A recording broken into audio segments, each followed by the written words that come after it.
عرض کرتے ہیں اللہ تجھے یاد ہے نا ایک رات جب میں بڑی دیر سے لوٹا تھا، لکڑیاں کاٹتے درخت تلاش کرتے، مجھے دیر ہو گئی، میں دیر سے لوٹا تھا، نیت یہ کر رکھی تھی کہ دودھ سب سے پہلے ماں باپ کو پلاؤں گا۔ مالک جب میں لوٹا تو وہ بوڑھے تھک ہار کے سو گئے تھے۔ میری بیوی نے مجھے کہا کہ بچوں کو پلا دو، وہ سو گئے، تو میں نے کہا نہیں، میرے ذمے ہے ان بوڑھوں کے دل کو ٹھنڈا کرنا، ان سے پیار کرنا۔ اللہ بیوی مانگتی رہی، بچے طلب کرتے رہے، میری ٹانگوں میں گھومتے رہے، بار بار آتے رہے، اور میں نے دودھ نہیں پلایا۔ اے مالک فجر ہو گئی، آفتاب طلوع ہونے کا وقت آ گیا، پر میں نے ماں باپ کے بیدار ہونے کا انتظار کیا۔ اے اللہ، وہ جب اٹھے تو ان کی آنکھوں میں جو میرے لیے دعا تھی اور ان کے سینوں میں جو میرے لیے کرم تھا، اگر تیری بارگاہ میں وہ نیکی قبول ہے تو مالک پھر رحم فرما، نہ اس مشکل سے آسانی عطا فرما۔ سنو سنو، رسول کریم صلی اللہ علیہ وسلم فرماتے ہیں کہ اس بندے کی دعا مکمل ہوئی تو پتھر تھوڑا سا سرک گیا، اور اتنا سرکا کہ آسمان نظر آنے لگا۔ جس نے ماں باپ کو منایا ہے، ان سے پیار کیا ہے، پھر یہی بات وسیلہ بن جائے گی رب کے ماننے کا، پھر یہ وسیلہ بنے گی، اللہ اس سے مان جائے گا۔ پھر رسول کریم صلی اللہ علیہ وسلم فرمانے لگے، دوسرا بولا اور عرض کرنے لگا کہ اے اللہ، تو جانتا ہے مجھے اپنے چچا کی بیٹی بھانے لگی تھی، میں اس کی طرف رغبت کرنے لگا تھا، اور میں نے جب اس سے جا کے ارادہ کیا کہ میں تیرا طالب ہوں، تو اس نے مجھے کہا کہ پہلے 100 دینار لاؤ بانا، تو اللہ میں نے مشقت کر کے 100 دینار جمع کیے، اور جب میں پوری طرح اس پر حاوی ہو گیا، وہ میرے قبضے میں آ گئی اور گناہ کا میں نے ارادہ کر لیا، تو اس عورت کے منہ سے ایک جملہ نکلا کہ اللہ سے ڈر۔ اے مالک، وہ میرے قبضے میں تھی، اے اللہ میں گناہ پر قادر تھا، میں چاہتا تو گناہ کر لیتا، لیکن جب اس نے تیرا نام لے کے کہا نا کہ اللہ سے ڈر، اللہ میں ڈر گیا، میں اسے چھوڑ کے آ گیا۔ اگر تجھے یہ بات پسند ہے تو پھر نکال دینا اس مشکل سے، پھر کر دینا کرم۔ اللہ میری بھی تو چڑھتی جوانی تھی نا، میں بھی تو سب کچھ کر سکتا تھا، پر تیرے لیے، تیری خاطر میں لذت گناہ سے باز رہا، تو اللہ تو رحمت فرما دے۔ حضور فرماتے ہیں اس کی دعا مکمل ہوئی تھی کہ پتھر تھوڑا اور سرک گیا۔ پھر تیسرا بولا، اور اس نے بول کے کہا، اے اللہ، ایک مزدور کو، ایک دیہڑی دار کو، ایک غریب کو میں نے کام پہ رکھا ہوا تھا، یہ تیرا اور میرا راز ہے اللہ۔ وہ مزدور، وہ دیہڑی دار میرے پاس کام پہ لگا تھا، کچھ چاول میں نے اس کی اجرت مقرر کر دی کہ تو کام مکمل کرے گا تو میں تجھے دوں گا، اور جب اجرت لینے کا وقت آیا تو وہ بگڑ کر ناراض ہو کر چلا گیا، میں اسے ڈھونڈتا رہا، وہ مجھے ملا نہیں، میں نے اس کے چاولوں کی قیمت کاروبار میں انویسٹ کر دی، اس کا تھوڑا سا سرمایہ پر میں نے کھایا نہیں، پھر وہ اس سے میں کاروبار کرتا رہا، اور اتنا کاروبار کیا کہ بہت ساری گائیں اور ان کے چرواہے تیار ہو گئے، وہ سالوں کے بعد لوٹا، میں نے اس غریب کا مال کھایا نہیں بلکہ بڑھایا، محفوظ کر کے رکھا۔ وہ سالوں کے بعد لوٹا اور کہنے لگا میرا مال، تو میں نے کہا وہ ساری گائیں تیری ہیں، وہ چرواہا تیرا ہے، یہ سارا کچھ تیرا ہے۔ تو کہنے لگا تو مجھ سے مذاق کرتا ہے، میں غریب کہاں اور گاؤں اتنی بڑی گائیں کہاں، تو مذاق کرتا ہے؟ تو میں نے کہا مذاق نہیں، میں نے اپنے رب سے ڈر کے تیرے مال کی حفاظت کی، یہ تیرا ہے۔ اے اللہ، میں کھا بھی تو سکتا تھا نا، پر تجھ سے ڈر کر میں نے وہ سارا محفوظ رکھا۔ اللہ اگر تجھے میری یہ ادا پسند ہے تو پھر آج مان جانا، آج راضی ہو جا۔ اللہ کے رسول فرماتے ہیں اس کی دعا مکمل ہوئی تھی کہ پتھر لڑکا اور ان کے لیے رستہ بن گیا، وہ باہر آ گئے۔ تو حضور نے ہمیں بتلایا کہ وہ تمہاری نیکیاں جو چھپی ہوئی ہیں، وہ تمہاری نیکیاں جو تم نے خالص اللہ کی رضا کے لیے کی ہیں، ان نیکیوں، ان اعمال کا وسیلہ بھی تمہارے رب کے ماننے کا ذریعہ بن جائے گا۔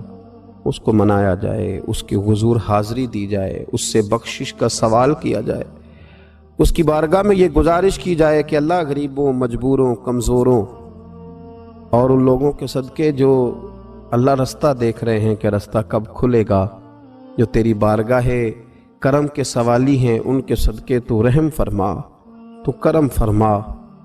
تو میرے عزیز، ایک اور بات جو اللہ کو منانے کے لیے ہمیں ہمارے پیارے رسول صلی اللہ تعالی علیہ وسلم نے بتلائی کہ جب انسان بہت زیادہ عاجزی کرتا ہے نا، بہت زیادہ عاجزی، تو پھر بھی اللہ مان جاتا ہے۔ جب وہ اس کے حضور بہت عجز کا اظہار کرتا ہے، بہت زیادہ عجز کا اظہار کرتا ہے، وہ ڈر جاتا ہے اس سے۔ وَلِمَنْ خَافَ مَقَامَ رَبِّهِ جَنَّتَانِ، فرمایا جو میرے سامنے کھڑے ہونے سے ڈرے گا میں اسے 2 جنتیں عطا کروں۔ حضرت بابا فرید الدین مسعود گنج شکر بابا صاحب رحمۃ اللہ علیہ فرماتے ہیں کہ ایک نیک نوجوان تھا، دن کو روزہ رکھتا، رات کو نماز پڑھتا، پر اللہ سے ڈرتا پھر بھی بہت ہی زیادہ تھا، بڑا ہی ڈرتا تھا۔ موت کا وقت آیا تو ماں ہی تھی بس اس کی، تو ماں سے کہنے لگا اماں تو میری ماں ہے، میرے ساتھ 3 وعدے تو کر۔ اس نے کہا پتر تو بتا، آخری ہجکی لے رہا ہے اور اس غریبنی ماں سے تو وعدہ لے رہا ہے، بتا کیا وعدہ ہے؟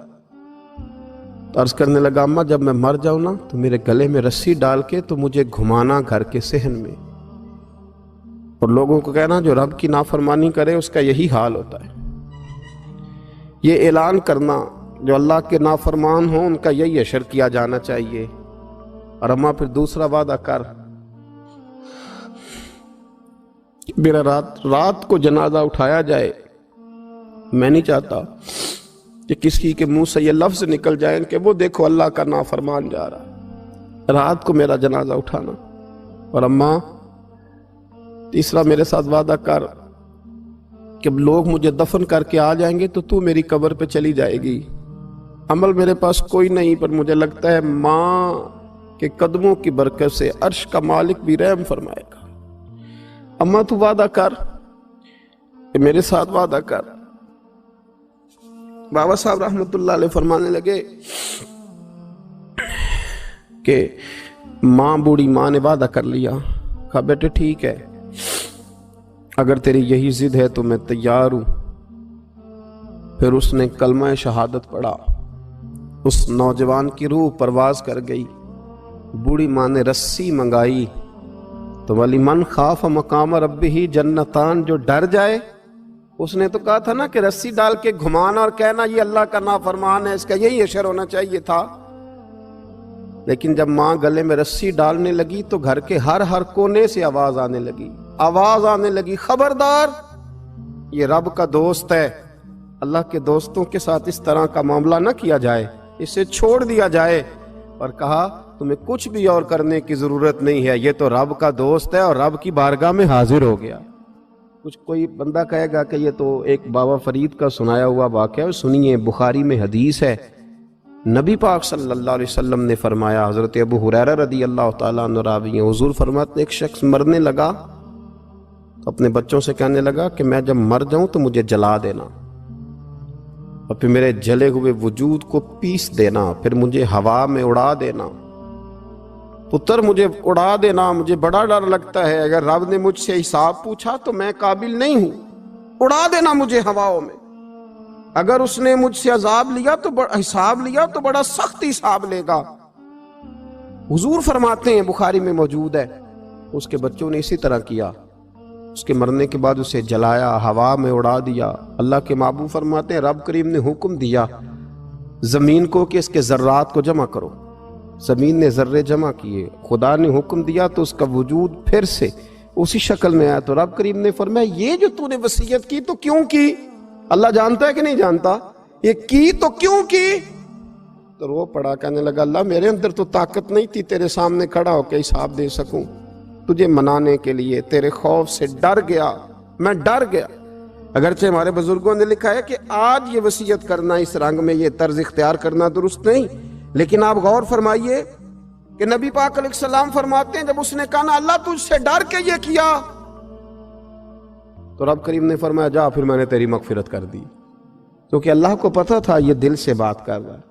ایک چوتھی بات میرے رسول پاک علیہ السلام نے فرمایا کہ جب رب نہ مانے تو پھر وہ کمزوروں کے صدقے مان جاتا ہے، پھر وہ ضعیفوں کے صدقے مان جاتا ہے۔ فرمایا اللہ تم سے بارشیں روکنا چاہتا ہے، پر تمہارے ضعیفوں، کمزوروں، غریبوں کے صدقے، مجبوروں کے صدقے وہ تم پر بارشیں برساتا ہے۔ حضور فرماتے ہیں رب اشغاذا اغبر لو اقسم علی اللہ لا برا۔ کچھ ایسے لوگ ہوتے ہیں کہ ان کے بالوں میں خاک پڑی ہوتی ہے، چہروں پہ مٹی الجھے ہوئے ہوتے ہیں، لیکن اگر وہ اللہ پہ قسم کھا لیں تو اللہ ان کی قسم بھی پوری کر دیتا ہے۔